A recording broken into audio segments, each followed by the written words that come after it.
Once upon a time, the Lincoln Continental was known only as an overweight Luxo boat.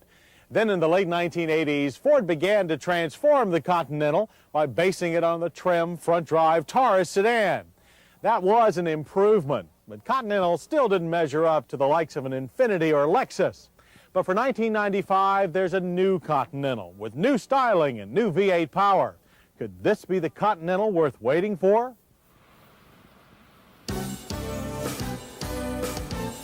Or could it be the Lincoln that auto historians remember?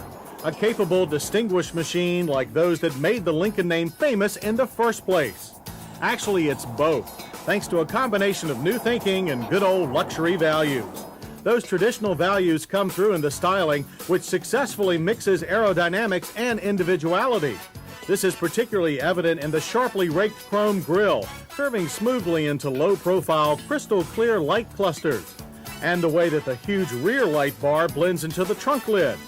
Inside the Continental, the best features of its competitors are woven together with unmistakable Ford styling cues. It produces a robust yet highly civilized environment, and a well-equipped one too, much of which can be controlled by Lincoln's clever memory profile system.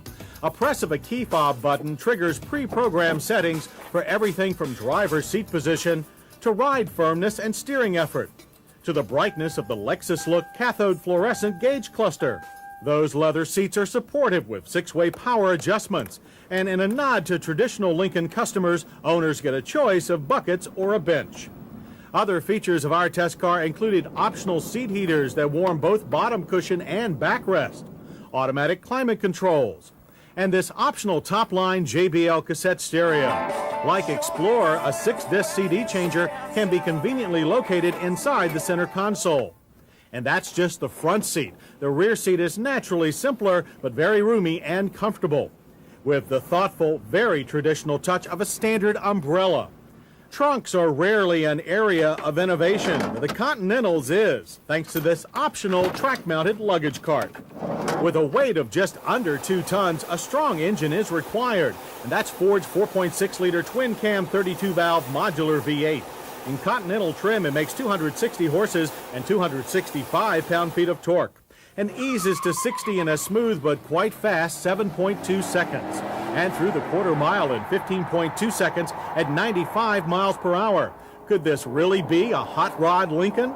If so, its punch has the refined feel that we expect from today's powerful luxury cars, and that power is channeled through an equally refined 4-speed automatic.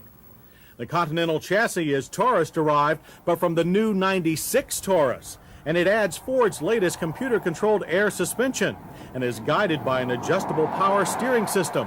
Both are set by a deceptively simple set of switches on the upper dash. The softest setting delivers the traditional floaty American luxury car ride, but the firmest setting is actually quite European, more Munich than Michigan. Plow is minimal for such a large front driver, and the firm suspension setting keeps body roll well under control, though there's still some big car nosedive under heavy braking. But with anti-lock equipped discs, both front and rear, the Continental stops from 60 in a solid and very short 111-foot average distance.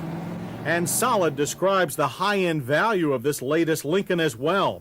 With a base price of $40,750, the Continental is one of the lowest priced cars in the premium luxury class. Even heavily optioned, our $45,805 final price was below the base price of most import competitors. And that should bring buyers into Lincoln Mercury showrooms for a look. But it's the new Continental's features and performance that will make them take one home. Ford has blended high technology with traditional luxury to produce one of the best cars ever to wear the Lincoln name. The new Continental is indeed the Lincoln that we've been waiting for. This week's Road Test